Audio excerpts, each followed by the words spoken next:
Welcome to A to G defence Tamil. இன்னைக்கு நம்ம வீடியோவில் ஸ்மார்ட் ஏவுகணையை பற்றி தான் கைஸ் பார்க்க போகிறோம். ஸ்மார்ட் நீங்களோ நானோ இல்லை, இந்த ஏவுகணை தான் ஸ்மார்ட். வாங்க வீடியோக்குள்ளே போனால், ஸ்மார்ட் என்கிற அமைப்பில் வந்து ஒரு ஆர்பிட்டோ அப்புறம் வந்து ஒரு சூப்பர் சோனிக் ஏவுகணையும் சேர்ந்துருக்கும்.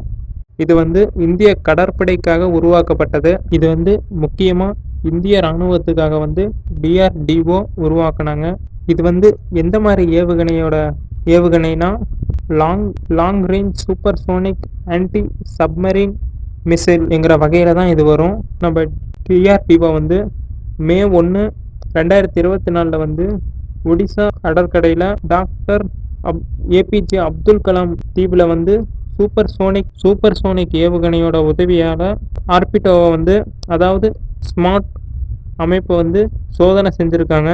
இது வந்து அடுத்த தலைமுறை அமைப்புன்னு குறிப்பிட்டிருக்காங்க. இந்தியா கடற்படையோட நீர்மூழ்கி எதிர்ப்பு போர் திறனை வந்து இது வந்து கணிசமாக மேம்படுத்தும்.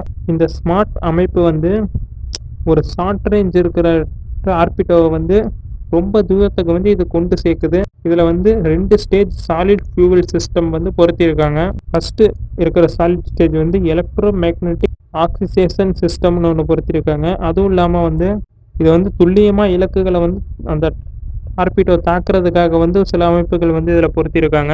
இந்த அமைப்பு வந்து சூப்பர் சோனிக் ஏவுகணையை வந்து நம்ம லான்ச் பண்ணோம்னா, இது வந்து கணிசமாக நம்ம எந்த இடத்துல லான்ச் பண்ணோமோ அந்த இடத்துக்கு போய் பேராசூட் உதவியால் வந்து இந்த ஆர்பிட்டோ வந்து கடலில் வீசும் பேராசூட் உதவியால். இதுக்கு முன்னாடி இருந்த ஸ்மார்ட் அமைப்பு வந்து 650 கிலோமீட்டர் தூரம் வரைக்கும் வந்து இதோட இலக்கு இருந்துச்சு. இப்போ வந்து May 1, 2024 வந்து இந்த ஸ்மார்ட் அமைப்பை சோதிச்சில் வந்து இதோட ஏர் ஃப்ரேம் டிசைனை வந்து ஃபுல்லாக மாற்றிருக்காங்க. இதனால் வந்து இது வந்து ரொம்ப தூரத்துக்கு வந்து இதால் போக முடியும். இதனால் வந்து இந்திய கடற்படைக்கு வந்து இது ஒரு கேம் சேஞ்சராக இருக்குன்னு தெரிவிச்சிருக்காங்க. இப்போ வந்து ஒரு மிசைலை வந்து டெஸ்ட் பண்ணோன்னா ஃபஸ்ட்டு வந்து எந்த விமானமும் அந்த இடத்துல பறக்கக்கூடாதுன்னு சொல்லி ஒரு கவர்மெண்ட் வந்து நோட் டேம் அறிவிப்பாங்க. அதே மாதிரி வந்து எந்த நாடுகளுக்கும் வந்து ஒரு அச்சுறுத்தலாக இது இருக்கக்கூடாது அப்படிங்கிறதுக்காகவும் வந்து ஒரு நோட் டேம்னு அறிவிப்பாங்க பக்கத்து நாடுகளுக்கு எல்லாத்துக்கும். ஒரு விமானத்து மேலேயும் இந்த மிசைல் வந்து பற்றக்கூடாதுன்னு சொல்லி விமானங்களுக்கும் வந்து நோட் டேம் அறிவிப்பாங்க. அதாவது அந்த இடத்துல வந்து எந்த விமானமும் பறக்கக்கூடாதுன்னு குறிப்பிட்ட டைமுக்கு. இந்த நோட் டேமை வச்சு வந்து நம்ம வந்து அந்த மிசைல் வந்து எவ்வளோ தூரம் போகும்னு சொல்லி கண்டுபிடிக்கலாம். இந்த ஸ்மார்ட் அமைப்பை சோதிக்கும் போதும் வந்து இந்திய ராணுவம் வந்து நோட் டேம் அறிவித்தாங்க. இந்த நோட் டேமோட கிலோமீட்டர் வந்து 985 கிலோமீட்டர் வந்து நோட் டேம் அறிவிச்சிருக்காங்க. அதனால வந்து இந்த ஏவுகணை வந்து 850 கிலோமீட்டர்லேருந்து 900 கிலோமீட்டர் வரைக்கும் இதோட வரம்பு இருக்குன்னு சொல்லி கண்கூடா தெரியுது.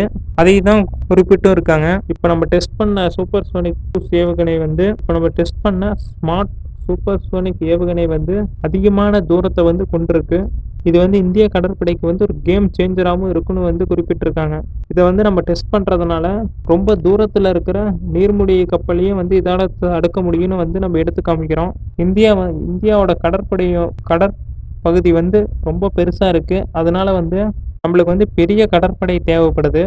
அதுவும் இல்லாமல் வந்து நிறையா போர்க்கப்பல்களும் தேவைப்படுது. நம்ம இந்தியா கடற்படையை வந்து நம்ம இந்திய எல்லையை வந்து பாதுகாப்பாக வச்சிருக்கிறதுக்கு, எதிரியோட நீர்மூழ்கி கப்பலை வந்து தடுக்கிறதுக்கு நம்மளும் வந்து அதுக்கு ஆப்போசிட்டாக வந்து நம்மளும் நிறைய நீர்மூழ்கி கப்பலை வந்து தயாரிக்கணும்னு அவசியம் இல்லை.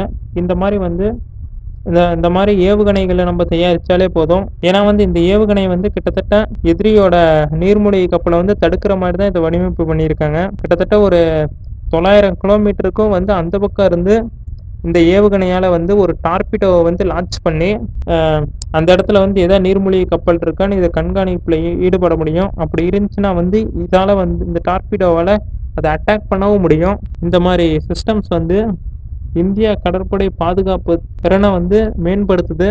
இதை வந்து நம்ம வெற்றிகரமாக சோதனை பண்ணதுனால இந்தியா உள்நாட்டு பாதுகாப்பையும் வந்து மேம்படுத்துது. அதுவும் இல்லாமல் வந்து நம்ம DRDO ஸ்மார்ட் சிஸ்டத்தை வந்து சோதிச்சதுனால நம்ம நாட்டோட கடல்சார் நலன்களையும் வந்து இது பாதுகாக்கும்.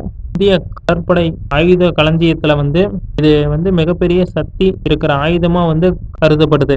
நம்ம இந்த மாதிரி வந்து மிசைல்ஸ் வந்து ஏன் உருவாக்குறோம், ஏன் டெஸ்ட் பண்றோம்னா கடல் எல்லைகளை வந்து நம்ம பாதுகாக்கணும்ங்கிறதுக்காக தான் வந்து இந்த மாதிரி அமைப்புகளை வந்து நம்ம புதுசா உருவாக்குறோம். இது வந்து வெற்றிகரமா டெஸ்ட் பண்ணிக்கிட்டும் இருக்கும். இந்த மாதிரி இருக்கிற ஏவுகணைகளை வந்து நம்ம ஒரு கப்பல்ல, ஒரு போர்க்கப்பல்ல இருந்தும் லான்ச் பண்ணலாம். அதுவும் இல்லாம வந்து நம்ம தரையில இருந்தும் லான்ச் பண்ணலாம். தரையில இருந்து லான்ச் பண்ணும்போது வந்து இதோட இலக்கு வந்து கிட்டத்தட்ட இந்த ஏவுகணையே வந்து கிட்டத்தட்ட 900 கிலோமீட்டர் வரைக்கும் இதோட வரம்பு இருக்கு. அதையும் தாண்டி அந்த டார்பிடோ வந்து ஒரு 20 கிலோமீட்டர் வரைக்கும் போய் அட்டாக் பண்ற மாதிரி இருக்கும். கிட்டத்தட்ட ஒரு 1000 கிலோமீட்டருக்கு வந்து நம்மளால வந்து நீர்மூழ்கி கப்பல்கள் வந்து உள்ள வராம நம்மளால தடுக்க முடியும் நம்ம எல்லைக்குள்ள. அதுவும் இல்லாம வந்து இதை வந்து கடல்ல இருந்து நம்ம எங்க லான்ச் பண்ணலாம். இப்ப நடுக்கடல்ல இருந்துன்னா நம்ம வந்து ஒரு நீர்மூழ்கி கப்பலுக்கு எதிராக வந்து நம்ம லான்ச் பண்ணலாம். அப்படிங்கும் போது வந்து இதோட தூரம் வந்து இன்னும் அதிகரிக்கும். ஓகேங்க, இந்த ஸ்மார்ட் மிசைல் அமைப்பு பத்தி நீங்க என்ன நினைக்கிறீங்கன்னு கமெண்ட் பண்ணுங்க. இந்திய ராணுவம் வந்து இந்த மாதிரி ஸ்மார்ட் சிஸ்டத்தை வந்து வச்சிருக்கணுமா, இல்ல வந்து நம்ம அதிகமா வந்து நீர்மூழ்கி கப்பல்களை வந்து தயாரிக்கணுமான்னு கமெண்ட் பண்ணுங்க. இதோட நம்ம இந்த வீடியோ முடிச்சுக்கலாம் கைஸ். அடுத்த வீடியோல கூடிய சீக்கிரம் பார்க்கலாம் கைஸ். பை.